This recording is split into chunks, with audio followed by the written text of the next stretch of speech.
முத்து கூடிய சீக்கிரமா ரோஹிணியோட உண்மையெல்லாம் கண்டுபிடிக்க போறாருன்னு யாரெல்லாம் நினைக்கிறீங்களோ அந்த வீடியோக்கு ஒரு லைக் போட்டுக்கோங்க. ரவி வந்து ஸ்ருதியை தூக்கிட்டு நடந்துட்டு இருக்காங்க. அதே மாதிரி முத்து வந்து மீனாவை தூக்கிட்டு நடந்துட்டு இருக்காங்க. அந்த டைம்ல மனோஜ் ரோஹிணியும் வந்துடுறாங்க. என்னையும் தூக்கு மனோஜ் அப்படின்னு சொல்லிட்டு ரோஹிணி சொல்றாங்க. மனோஜ் ரோஹிணியை தூக்கிட்டு நடந்துட்டு இருக்காங்க. அந்த டைம்ல அண்ணாமலை வந்துடுறாங்க. பார்த்துட்டு திரும்பிடுறாங்க. பின்னாடியே வந்து விஜயாவும் வந்துடுறாங்க. பார்த்துட்டு 3 பேர் என்ன எப்படி நடக்கிறாங்கன்னு சொல்லிட்டு ஷாக் ஆயிடுவாங்க. விஜயா வந்து மீனா கிட்ட போயிட்டு உனக்குலாம் அறிவே இல்லையா, நீ எல்லாம் எதுக்கு இந்த மாதிரி பண்ணிட்டு இருக்க, உனக்கு வேலை இருக்குல்ல, கிச்சன்ல எல்லாம் யாரு வேலை செய்வா அப்படின்னு சொல்லிட்டு திட்டுறாங்க. அதுக்கு முத்து இருந்துகிட்டு அவ என்னோட பொண்டாட்டி, நான் என்ன வேணாலும் பண்ணுவா, உங்களுக்கு என்ன, நீங்க வேணும்னா நீங்க போய் சமைச்சு சாப்பிட்டுக்கோங்க அப்படின்னு சொல்லிட்டு முத்து பதிலடி கொடுக்குறாங்க. அதுக்கு விஜயா இருந்துகிட்டு ரோஹிணி ஸ்ருதியும் பண்ணாங்கன்னா நீயும் அப்படி பண்ணுவியா, அவங்க வெளியில எவ்வளவு வேலை செஞ்சுட்டு வந்திருக்காங்க, அவங்க களைப்போட வந்திருப்பாங்க, சாப்பிட வேண்டாமா, உன்னையெல்லாம் முத்து சொன்னா பாத்தியா, என் தலையில தேவையில்லாம கட்டி வச்சிட்டாங்கன்னு, உனக்குலாம் அவ்வளோ சொல்லியும் உனக்குலாம் புத்தி வராதா, நீ போய் சமைக்கிற வேலையை பாரு அப்படின்றாங்க. மீனாவும் வந்து கோவப்பட்டுட்டு சமைக்க வேலையை பார்க்க போறாங்க. முத்துவும் வந்துட்டு சவாரிக்கு போலான்னு சொல்லிட்டு கிளம்புறாங்க. அங்க போயிட்டு செல்வத்தை பாக்குறாங்க.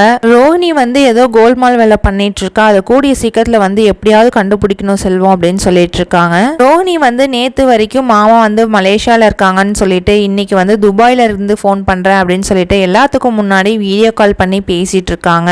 பேசணும்னா தனியா இருந்து ரோஹிணி மட்டும் பேச வேண்டியதானே, ஏதோ ஒரு வேலையை பண்ணிட்டு இருக்கான்னு மட்டும் தெரியும். இந்த போட்டோ வந்து நான் சோஷியல் மீடியால வந்து அப்ளை பண்ண போறேன் அப்படின்னு சொல்லிட்டு போட்டோ வந்து ஷேர் பண்ணிடுறாங்க. அடுத்து முத்துக்கு வந்து ஒருத்தவங்க கால் பண்றாங்க. இவரை வந்து நான் இங்கதான் பார்த்திருக்கேன், அதுவும் கறிக்கடை வச்சிருக்கிறாரு அப்படின்னு சொல்றாங்க. சரிங்க எங்க இருக்குன்னு சொல்லி கேட்க அவரும் வந்து அட்ரஸ் எல்லாம் சொல்லிடுறாங்க. முத்துவும் செல்வமும் வந்து அங்க போயிட்டு ரீச் ஆயிடுறாங்க.